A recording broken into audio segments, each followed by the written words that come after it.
is the central message of the essay called The Devil's Chaplain, which is the opening essay of that book, and the only one that I wrote anew for that book.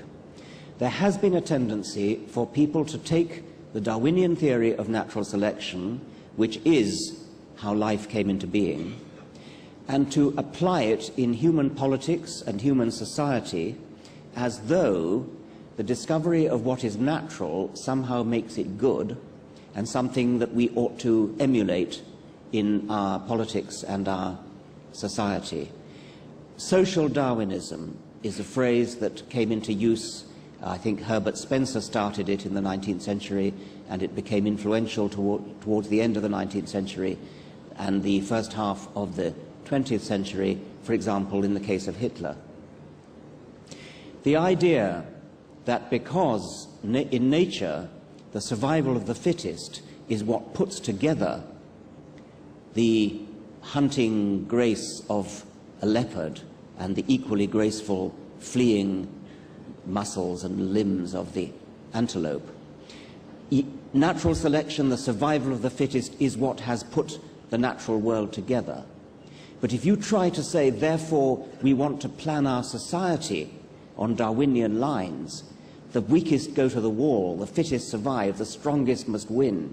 This is social Darwinism. This was promulgated by, for example, John D. Rockefeller, the early 20th century oil magnate in America. The idea that it's somehow moral to be ruthless, is somehow moral to be selfish, moral to be strong and to destroy the weak. That's the kind of society I absolutely don't want to live in. And so, not a bad touchstone for the kind of society we don't want to live in would be a Darwinian society. I said in The Selfish Gene, let's learn about Darwinism, not just because it's the truth about how life evolved, but we learn about Darwinism as a way to learn what to avoid when we plan our politics and our societies.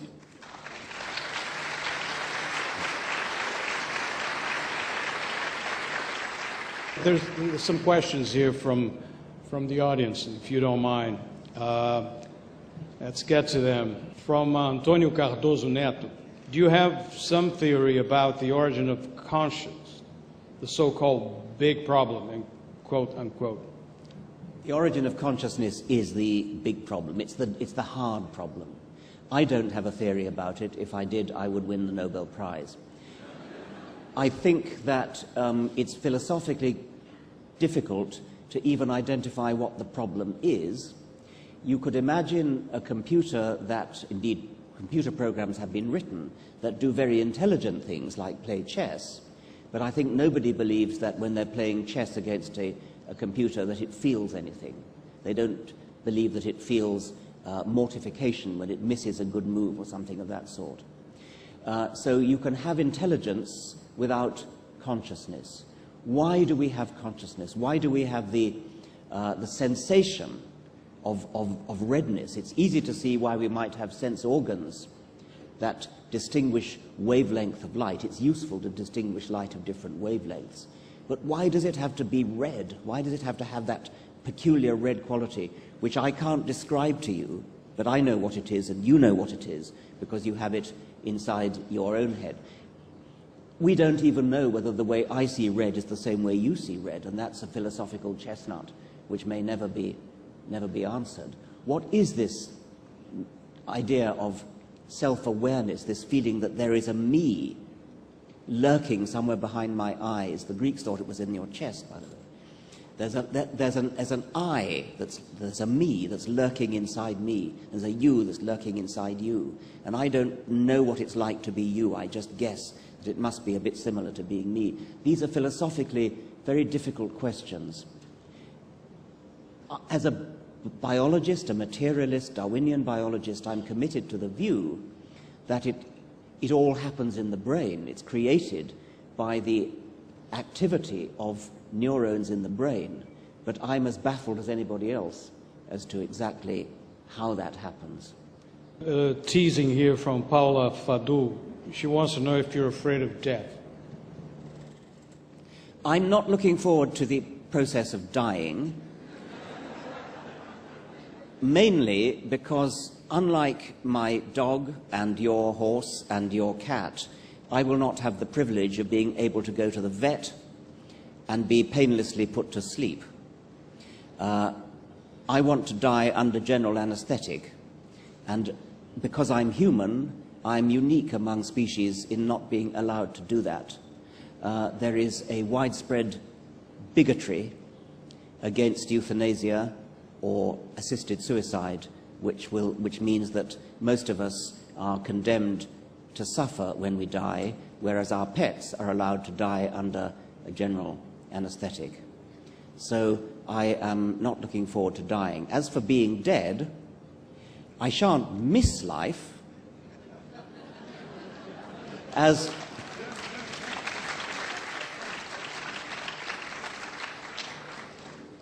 Mark Twain said, I was dead for billions of years before I was born and never suffered the slightest inconvenience.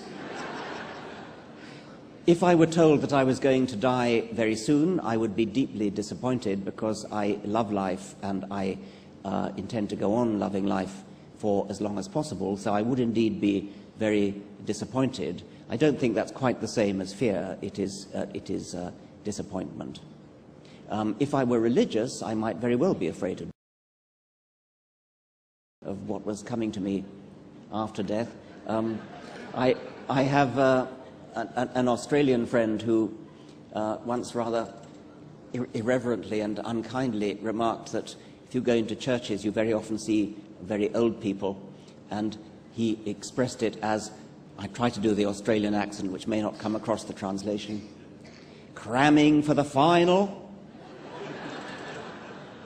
Oh, well, I guess along those lines we could,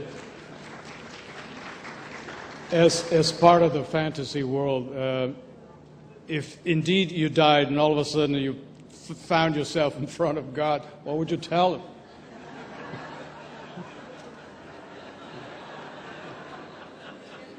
Well, the first thing I think I'd say is, which God are you?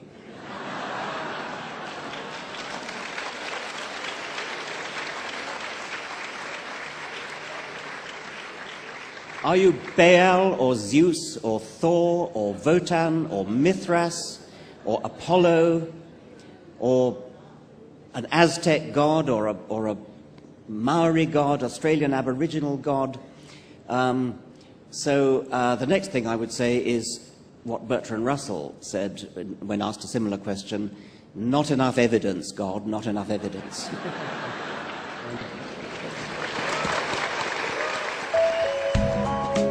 Se você quiser comentar ou saber mais sobre os bastidores do programa de hoje, entre no nosso blog, no site da Globo News.